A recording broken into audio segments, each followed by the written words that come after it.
After more than a dozen public meetings and hundreds of pages of written public testimony, Idaho's congressional and legislative redistricting maps are now complete. Now, just as we were going onto the air this past Friday, Idaho's bipartisan Citizen Redistricting Commission voted to adopt both the maps that were proposed. And in simple terms for you, we now know how the state will likely be broken up when it comes to state and federal representation. Now, this happens every 10 years as the state takes into account the population shifts from the census every decade.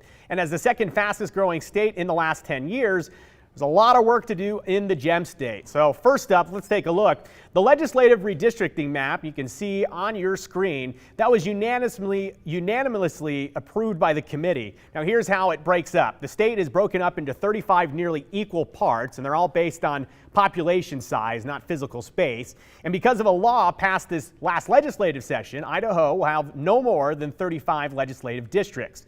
So with a population of about 1.8 million people, that comes out to about 52,000 people per district. Now, each district is represented by 2 lawmakers in the House of Representatives. And because of population shifts, there will be some lawmakers who currently represent one district that may have to campaign under another district with the switch. They'd have to be elected somewhere else.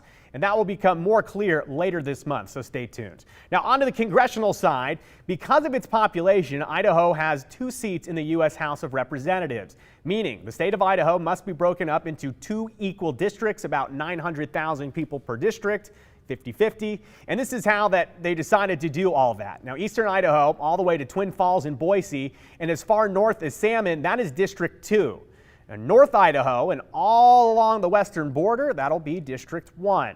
On the left-hand side, near the bottom, is Ada County, and the committee voted 4-2 to split Ada County, the state's most populated county, and they're going to split it into 2 parts. Now, that includes splitting 3 cities, Boise, Eagle, and Meridian, into separate districts. Sometimes that's just the way it breaks down. Now, if we take a closer look at where the districts 1 and 2 break up, the dividing line runs west along Eagle Road, I-84, and Victory Road, meaning nearly all of Boise, except for about 3,700 people, are all in District 2. Meanwhile, 88% of Eagle residents and 95% of Meridian residents, they will be in District 1 together. Now, not everyone is happy about this final product, and in a statement, Speaker of the House Scott Bedke said the following, quote, "The Idaho House Republican Caucus is not entirely thrilled with the new reappointment of Idaho's legislative map," specifically mentioning that some established lawmakers may be forced to campaign against equally skilled lawmakers. Quote, "But we understand," Bedke says, "that the Commission for Reapportionment was working under a tight window and appreciate their efforts to complete the task in a timely manner." On Wednesday, the commissioners will meet again and discuss any potential legal findings that they may have found in these maps. However, the group does have until November 30th to finalize all the details there.